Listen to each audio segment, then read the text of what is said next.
Everybody, doing a little bit of a review video talking about June 15th, some of the things that happened. If you're curious and you're in the 2027 class, great, watch the video. If you are a 2028, 2029 athlete or family, definitely would encourage you to watch this video. Going to be talking about the trends as far as recruiting goes and what the next couple of years might look like based on what we know that based on what they've looked like this year. Definitely an interesting year. A lot happened, a little bit crazy. We'll jump into it.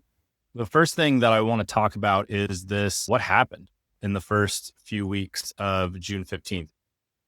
If we go back just a couple years, between June 15th and August 1st in 2023, we had 100 athletes commit during that time, which, if I'm not mistaken, was a lot. At that point, everyone felt like this is a lot. This is a bunch of athletes committing really early. Then the next year, we had 250 athletes commit in that same time frame, June 15th to August 1st. So in that first, before these athletes can even go on an actual visit, we had 250 athletes commit. So this year, 2025, with the 2027 class, we had 200 commitments in the first week. So within the first week, we had almost as many athletes commit as did the previous year in 6 weeks. Just updated this, talked to a coach buddy of mine that's getting this info for me, or I'm asking for it, and 330 commitments as of July 3rd. So we're still not to 6 weeks. We'll probably have 100 more athletes commit than last year. Probably have somewhere around 350 2027 athletes commit in that first 6 weeks compared to last year. So things are definitely speeding up.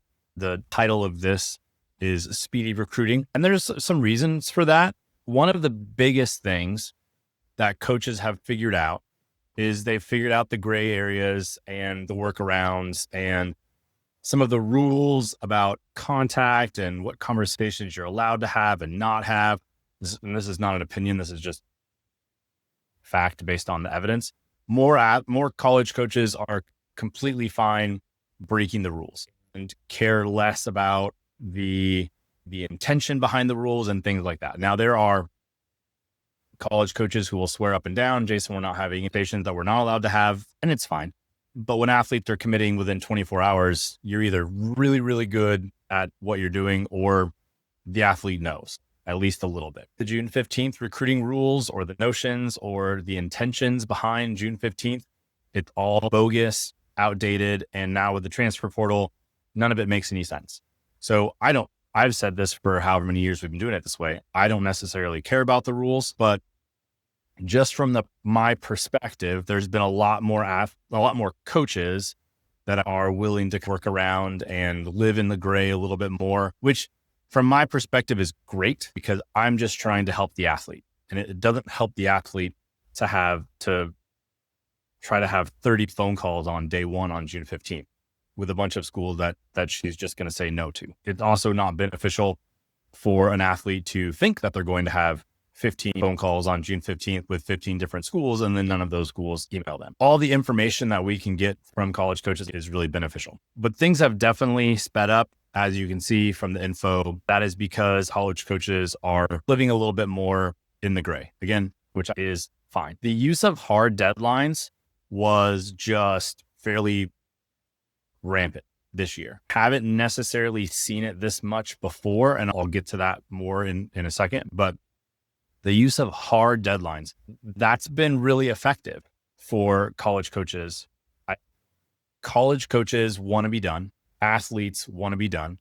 And when you combine those two things, 48-hour time limit isn't a huge deal. The other thing that college coaches that have this idea, take a couple of weeks, June 15th, phone call after nationals, not a huge deal. Several athletes that I know, their 2-week timeline went from 2 weeks to 24 hours. And so things have definitely sped up. College coaches no longer, I'll try to say this 100 more times between now and next year. College coaches, for the most part, talking mostly about Division I schools, not all Division I schools, obviously, but a lot of Division I schools. A lot of college coaches, just in general, this is across the board, Division I, II, and III, Most college coaches do not want to wait anymore. Gone are the days of college coaches offering an athlete for 6 months and having an offer sit out there for 6 months. That's pretty much vanished.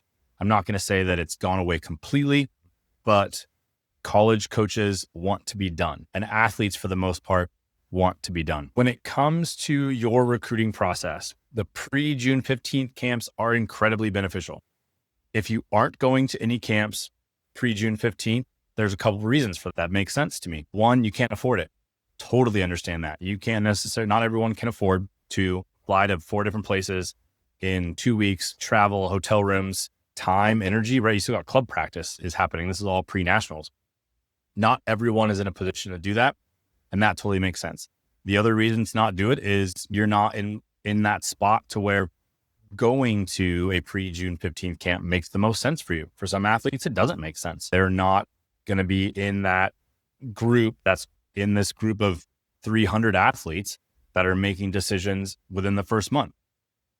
And that's okay. That's totally fine. You can still go to some pre-June 15th camp. Your deadline, your timeline might not be that fast. The psychology of pressure. So I've talked about this quite a bit the last month with college coaches and athletes and families.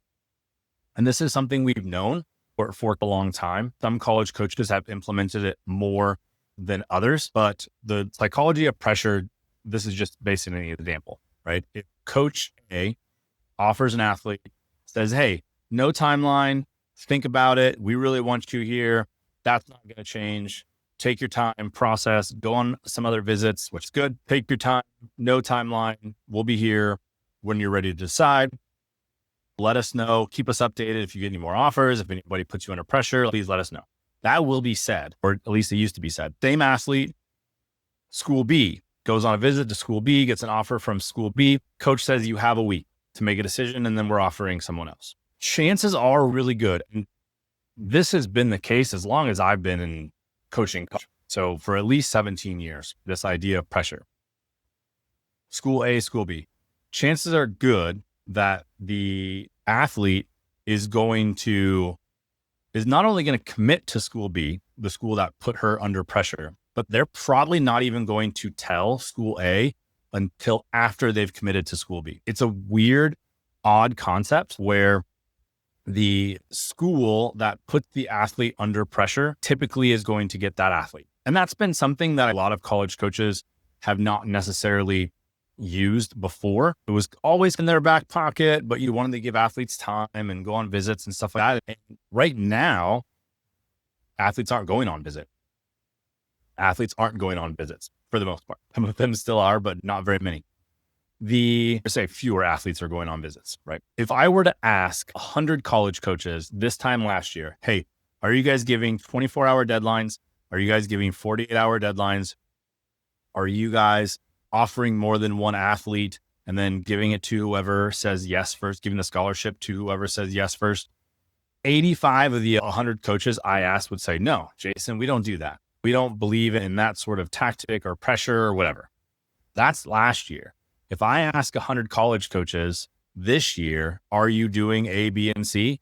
85 or 90 would be saying, yes, we're doing it. They're college coaches that I know that have been coaching in college as long as I've been around, never done anything like this. They're just, Jason, we had to. We missed out on athletes last year because we didn't put pressure on kids, because we didn't offer multiple athletes and we just missed, and then didn't get the athletes that we needed or wanted. And so more college coaches are moving to this type of method, which is going to be important for athletes to know and understand going forward.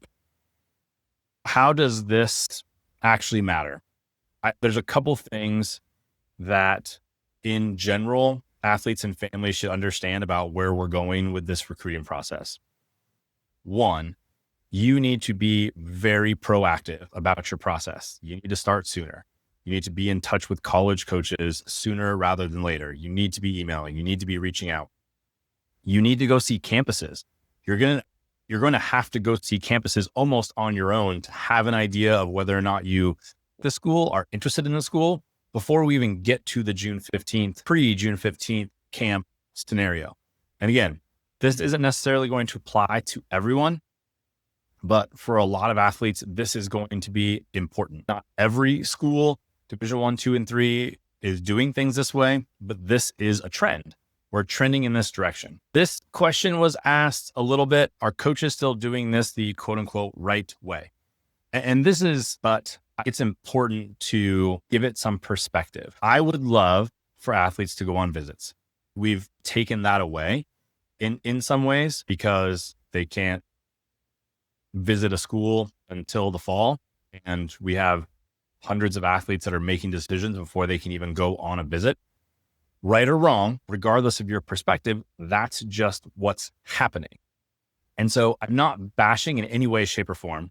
Hopefully you're not getting the idea of that. I'm not bashing on college coaches. I'm not bashing on athletes for moving the timeline. We are here. This is where we're at. And so just trying to give you guys information so you can be prepared so that when it happens, it's not a surprise. And that's this whole proactive approach. I am not worried about athletes decommitting prior to their signing with athletes making decisions so quickly.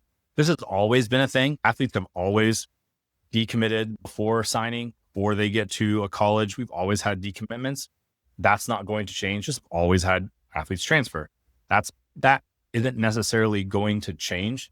And so am I necessarily worried about this? No, not really, because things always happen, right? College coaches leave, they go to new schools, assistant coaches leave and get head coaching jobs. And then all of a sudden athletes are like, ooh, I go here, I go there instead. There's always variables and there's always things moving. And so I don't necessarily see this as a huge problem with athletes committing on day one when they've had their very first conversation with a college coach. That's just my take. We'll see how it goes. Are mid-major D1 and D2 schools getting in on this? A lot of the discussion about these 200 athletes that are committing in the first week, majority of them are going to be Power 5 athletes. That's not the case though. There are plenty of mid-major Division 1 schools, pressuring athletes to commit that first week. And I saw several Division 2 schools offer athletes, put hard deadlines, not 48 hours, not 2 weeks, but Division 2 schools putting hard deadlines on athletes right away on June 15th, even though they could talk to the athletes beforehand. That's another discussion. But I saw Division 1 athletes do it, Division 1 coaches. I saw Division 2 programs do it. I saw some Division 2 programs get commitments that first week after June 15th. Everyone is doing it. It doesn't necessarily make it right. It's just what we're doing. And my opinion on this, and this is the conversation that I had at AAUs and at nationals, especially the 14s, 15s nationals, talking to a lot of these college coaches. The speed of what we're doing right now is because of the transfer portal. Not the biggest fan of the transfer portal. Again, it is what it is. Can't control that. But these college coaches, these programs, and athletes as well, both parties, have as a safety net the transfer portal. This was said to me multiple times at nationals. Jason, if we don't get our top 2 kids, we'll wait on the transfer portal. We have 2 offers out to 2 athletes. If we don't get either one, we'll wait on the transfer portal. We are not going to recruit a starting libero as an incoming freshman anymore. Unless we can get one of the best kids in the country, we'll just wait on a transfer portal athlete that doesn't like where they're at, wants to be somewhere else, isn't playing right away, whatever the situation is, right? Not even recruiting a starting libero for their program out of high school, just waiting to get somebody off the transfer portal. So this safety net of the transfer portal has given athletes and college coaches both this notion of, I can always go to the transfer portal. Don't get the athlete that I want in the 26 class, go to the transfer portal. Don't get the athlete that I want in the 27 class, go to the transfer portal. Get an athlete early, go to the transfer portal, right? Get an athlete early, they don't pan out or they end up transferring, go to the transfer portal. And right now, it's almost expected for 2 or 3 of your athletes to go into the transfer portal every year. That's just a thing that college coaches are constantly going back to. Again, not everybody, not 100% of programs are planning on doing that. That is just the reality of the situation. Is if an athlete leaves and wants to transfer from your school, then you are probably more than likely going to go into the transfer portal. And so college coaches have now looked at December and May as, well, if we don't get what we want, if we don't have the right fit, If something doesn't work out with an athlete that we have now, we can always just go to the transfer portal. And so that is the undercurrent of what is speeding this up and what is creating this 330 athletes in the first 5 weeks of commitments, 330 commitments happening in the first 5 weeks. That is the part of it. Hopefully this was helpful. And hopefully for those of you in the 2028 class and beyond, get an idea of the trend that is happening now. I would encourage you, again, start your process, start reaching out to schools, start visiting schools, start going to camps, start seeing campuses, interact with college coaches when and wherever you can, and they're allowed to interact with you, right? The more work you do now, the more prepared you are going to be come June 15th.